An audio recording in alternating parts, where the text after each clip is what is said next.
Well, folks, thanks for tuning in again today to our friends in Canada and the U.S. and increasing numbers. Thanks very much. Appreciate the comments we're getting on the day-to-day with Stockholm Day News. I like that, and I'm trying to get back to as many as I can. Listen, stay tuned today. We've got a ton of stuff. I'm going to give it to you in record time so you can get on with other things.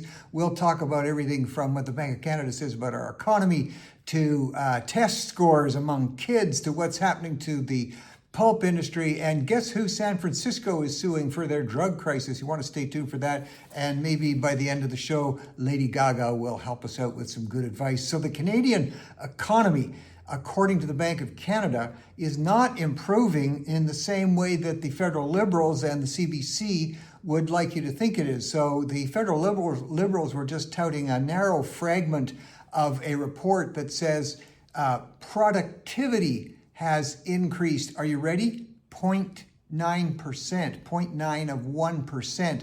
Now, they don't say that that's largely due to increased efficiency with AI. They make it sound like the government is doing something to improve the economy. The Bank of Canada says something very different, and it says that we are into a long-term crisis and downward perpetual spiral is what they're saying because of a number of policies that are just not economic, including the increasing dependence on the economy for government funding at all levels. So it's all in terms of how you look at it, folks, and what's going to happen there. On the situation with the Bank of Canada, too, they also point out something that's very interesting, that foreign investment declined again. Number of people wanting to invest in Canada goes down, and I guess the question would be, why would they want to invest when they see a tax structure that is not all that friendly, when they see us clinging to environmental policies that are not based on science, when they look at Canada's long-term commitment to land deals that are only going to stifle any kind of investment. So a little bit of concern there, actually a lot of concern about foreign investment dropping into Canada once again. Interesting response in Ontario. The Minister of Education there, Paul Calandra, just released results of student achievement test scores. And the response on both sides is always predictable here, especially from the left. When there are test results they don't like, they all say tests are, inconclusive, et cetera, et cetera. But this time, the tests for grade 6 and grade 9 are particularly dismal, as the Minister of Education points out. As a matter of fact, for grade 6, over half of grade 6 students do not even meet the provincial standards, and the provincial standards are not that tough. Over half of the students failing standards in not meeting the provincial achievement grades. 42% of grade 9 not making the grade. And what's the response from the teachers union? I'm being careful to say the teachers union. I'm not talking about teachers. Teachers, if they weren't so heavily strapped down with some of the union burden, I think would be able to really unleash some of their own teaching ability and their love for kids. But the union says, scrap the tests. That's the way you get away from, that's the way you improve standards, scrap the test. Just a word to the minister. I don't think he is going to scrap the test, but true to ministerial form, he is putting together an inquiry. Let's hope it goes somewhere. Listen, worldwide global results for decades show that if you run a system that is a monopoly in whatever form of endeavor, you will get increased bloated costs, and the lack of competition will always result in poorer outcomes. That's what monopolies do. And I can say to the Minister of Education in Ontario and to Premier Ford, allow for more true diversity in education, allow for independent schools, allow for the amazing availability of online. So many parents are fleeing the public system because not just of the poor test, but because of the imposition of ridiculous woke requirements. And parents are finding out that online, the programming, testable, provable programming is excellent, and parents are forming their own community groups so kids can get together when they're not studying. I'm telling you, Premier Ford and other premiers, relax the stranglehold that the unions have on the pathway for students to go to universities and to get work. Good luck trying to reform union thinking on this. Of course, you will continue to fund public schools, but you've got to allow for more alternatives. And the amazing thing about people who oppose anything except the sacred public school, they say it's going to be increased cost to the public schools and people leave the system. It's actually the entire opposite. You have independent schools, parents, private schools, charter schools carrying the cost, and while the parents, all those parents of kids who aren't in the public system, they still pay their taxes to the public system.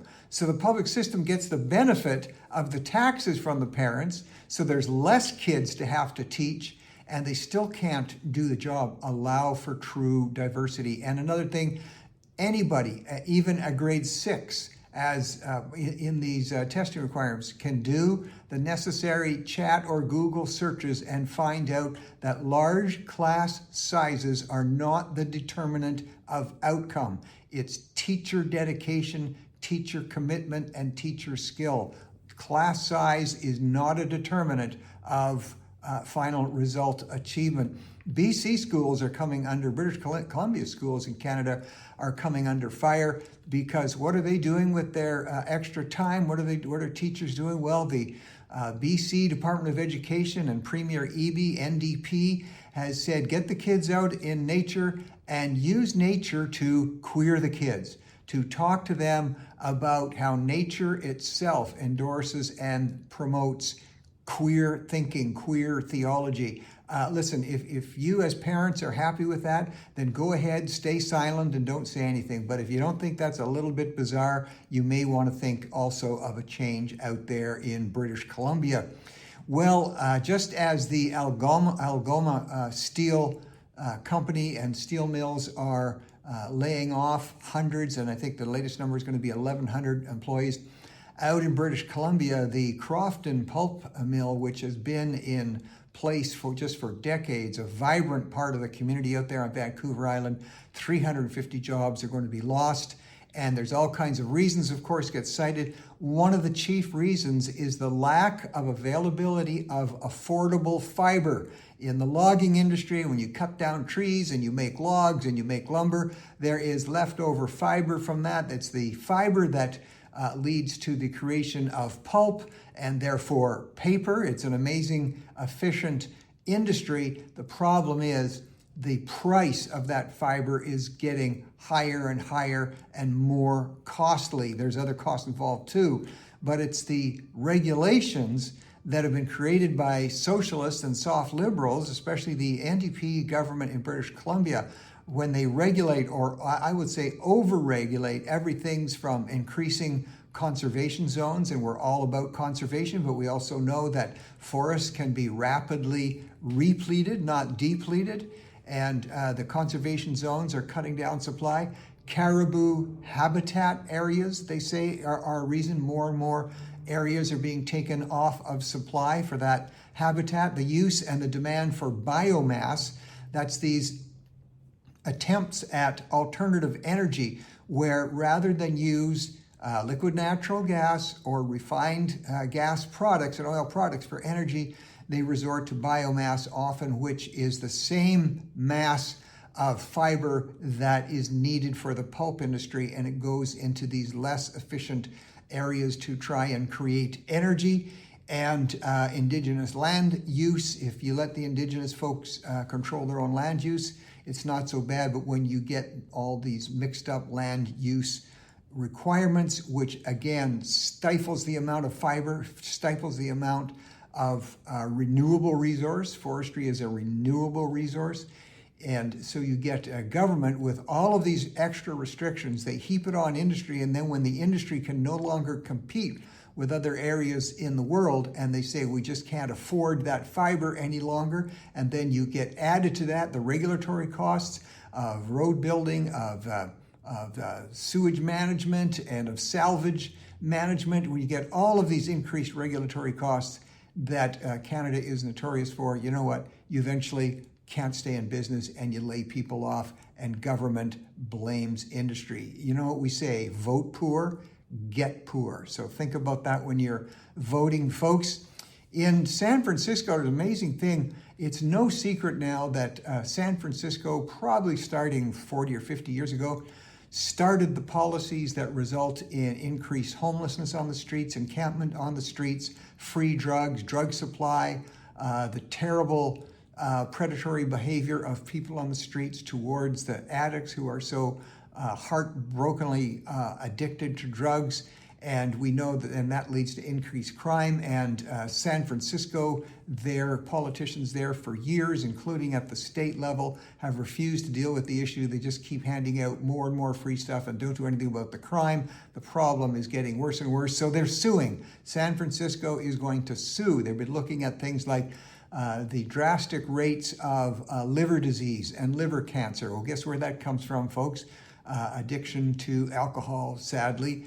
And cardiac problems, again, chiefly a focus of drugs and addiction. So who's San Francisco suing? You guessed it, the Coca-Cola Company and cornflakes and other cereal makers. That's who's causing the health problem. That's who's causing the health crisis. A word to you, San Francisco folks, and to the people who vote for these councillors. It's not the Coca-Cola problem. It is the Coke problem, but it's not the kind that you can get in a bottle. And we hope that they wake up there. Again, vote poor, get poor. The drug boat situation in the U.S. has really taken on international proportions as we see the ongoing demolition of the drug boats that are running addictive and deadly drugs into the U.S., killing about 100,000 people a year. That's far more than were ever killed per year, about 4 times more than were ever killed in Vietnam. And we all know well, and we've heard about the policies of the Trump administration. They're just vaporizing those boats. They're giving warning, and they're saying, look, if you don't want to get blown out of the water, don't try and bring this poison. They're calling it narco-terrorism. Don't bring this poison into our country and kill our kids. And so a recent incident was reported, at least, that on a missile strike, the first missile hit the boat, and on the second one, it was seen to be, it looked like a couple of survivors. And what was being reported then by Washington Post, and then followed blindly by others, is that their minister of, we would call it defense, minister of war, Pete Hegseth, said, kill them all. In other words, nuke those last 2. And of all media organizations, it took the New York Times to expose the lie of the attribution of the statement of kill them all to the Minister of War, Pete Hegseth. In fact, what the Washington Post and other media had done, they had clipped his comment from something that had nothing to do with this particular drug boat attack, and then they made it look like, they added to make it look like he was looking at those survivors in the water and saying, kill them all. So they did media did the exact same thing that the BBC did, and lost a lawsuit on doing this with Donald Trump. You remember all of the reporting about January 6th and what took place at the Capitol and the supposed insurrection that was going on. And it was proven in court that Trump did not tell on January 6th people to go and fight. That particular clip was taken from something he had said at another time in another context, and added to, tagged onto some comments he was making on January 6th. Trump took the BBC to court. He was in court for a couple of years. The BBC admitted their wrongdoing, fired a bunch of the people who made up that whole thing, and it cost them literally billions of dollars. Looks like Washington Post did not learn the lesson from the BBC, and they have tried to get away with it, but it took, I don't often praise the New York Times, it took the New York Times to expose the lie from the Washington Post in terms of attributing that comment to Pete Hegseth. I think out of all of this, one of the most, the wisest comments came from the U.S. Secretary Mario Rubio, and what he said was, hey, if you don't want your boat to get exploded, don't try and bring your poison into our country and kill our kids. So maybe that's the advice that people should listen to. By the way, they're saying the drug boat explosions are getting fewer and fewer, not because the Trump administration is backing off. It's just there's fewer and fewer drug boats. Seems like maybe the policy is working. In the UK, they've made, the National Health Service there has made what many people are saying is a head-scratching decision. The UK joined many other countries in banning the use of puberty blockers on kids. They did that over a year ago. Many countries have done this. Sadly, Canada has not stepped up to the plate yet. And these countries have banned the use of puberty blockers on kids because the overwhelming evidence shows it leads to, and quoting one of the lines, it leads to lifelong medical intervention and all kinds of other problems. That's why they banned the use. But the National Health Service wants to try and turn that around, and so they've announced that they're going to do some research anyway, and they've taken over 200 kids and they've started them on puberty blockers in spite of the plea and the cries from many people who transitioned and have now detransitioned and saying, please don't do this to kids. So kind of a weird thing happening there with the government banning puberty blockers on the one hand and now allowing for wholesale testing of it on the other hand. The interesting how the things that media reports and doesn't reports, billionaires are constantly under attack. And, you know, I've said a number of times, hey, I'm willing to be the spokesperson for all of those voiceless billionaires out there. But they do get a bad rap. Most billionaires, in fact, got there because they worked hard, invested, saved money, and expanded their businesses, but media doesn't like to admit that. Anyway, you may have heard of the so-called Trump accounts. Now, if you live in Canada, you probably haven't because Canada has, or many of its journalists seem to have a problem which is called, defined as Trump derangement syndrome. That's TDS.